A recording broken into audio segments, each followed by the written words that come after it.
नमस्कार, म रन्जु पराजुली साना किसान सहकारी संस्था लिमिटेड श्री अन्तुको प्रबन्धक। हाम्रो यस संस्थाले विभिन्न किसिमका चाहिँ आयोजनाहरू परियोजनाहरू चाहिँ सञ्चालन गरिरहेको छ र यसमध्ये हाम्रो स्मल फार्मर्स टी इन्डस्ट्रिज चाहिँ हामीले एउटा चिया कारखाना चाहिँ 2075 साल 7 महिना 26 गतेको दिन चाहिँ हामीले दर्ता गरेर चाहिँ विधिवत रूपमा दर्ता गरेर चाहिँ हामीले सञ्चालनमा ल्याइरहेका छौँ। खानामा चाहिँ विभिन्न दात्री निकायहरूसँग पनि समन्वय गरेर चाहिँ हाम्रो कार्यक्रमहरू अगाडि बढिरहेको छ। यसमध्ये आफा पनि एउटा चाहिँ हाम्रो दात्री निकायको रूपमा हामीलाई 14,19,000 रुपैयाँ पैसा चाहिँ हामीलाई यो लगानी गरेको छ आफाले। यसै गरी विभिन्न किसिमका तालिमहरू चाहिँ हाम्रो यस आफाले हामीलाई विभिन्न किसिमका तालिमहरू चाहिँ दिइरहेको छ। हामीले स्थापना कालदेखि त सुरुवात गऱ्यौँ। सुरुवाती क्रममा चाहिँ त्यही लकडाउनको टाइमहरू थियो। त्यो टाइममा 1-2 वर्ष हामीले काम गर्न सकेनौँ। त्यसपछिको कुरामा अब लकडाउन पछिको त्यो समयमा अलिकति हामीले चिया राम्रै बेच्न सकेनौँ। सुरुवाती वर्षमा गाह्रै भयो। त्यसपछि बिस्तारै मार्केटहरू राम्रो हुँदै गयो। त्यसपछि हामीले राम्रै काम गऱ्यौँ। हामीले लिएको यो आफा मार्फत लिएको 14,19,000ले चाहिँ हामीले हिटर टायरहरू बनाउने काम गऱ्यौँ। त्यसले गर्दाखेरि जति पहिलेको तुलनामा त्यसले काम गरिरहेको थियो त्योभन्दा अलिकति बेटर काम गऱ्यौँ।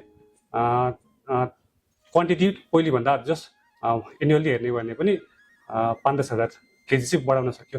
त्यसले गर्दा हाम्रो नाफामा थोरै अगाडि बढ्ने काम भयो भने अलिक राम्रै नाफा भयो। म डिल्ली आचार्य यस साना किसान सहकारी संस्थाले स्थापना गरेको श्री अन्तु फार्मर्स टी भन्ने कारखानासँग आबद्ध किसान हो। हामी इलामको सूर्योदय नगरपालिकाको सुदूरपूर्व भाग श्री अन्तुका किसान हौँ। हामी चाहिँ भारतको दार्जिलिङसँग चाहिँ नजिकै छौँ। त्यसकारणले गर्दा हामीले पहिले भारतको दार्जिलिङमा चिया खेती भएको देखेर चिया खेतीतर्फ उत्साहित भएर चिया खेती सुरु गऱ्यौँ। चिया खेतीमा कुनै प्राविधिक समस्या आएन। तर जब उत्पादन सुरु भएपछि हामीले बिक्री वितरण गर्ने सवालमा भारतीय बजारमा चाहिँ तपाईँको आश्रित हुनु पर्यो।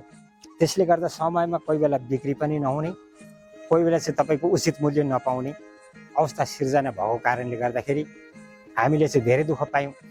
त्यस कारणले गर्दाखेरि अब यो चियाको प्रोसेसिङ गर्ने सवालमा चाहिँ अब के गर्ने भन्दाखेरि साना किसान सहकारी संस्थासँग सम्बन्धित रहेर त्यहाँसँग परामर्श लिँदाखेरि चाहिँ हामीले फ्याक्ट्री बनाउने प्रेरणा चाहिँ पायौँ र यस साना किसान सहकारी संस्थाले हामीलाई चाहिँ फ्याक्ट्री निर्माण गर्नका निम्ति चाहिँ हामीलाई सहयोग पुर्यायो।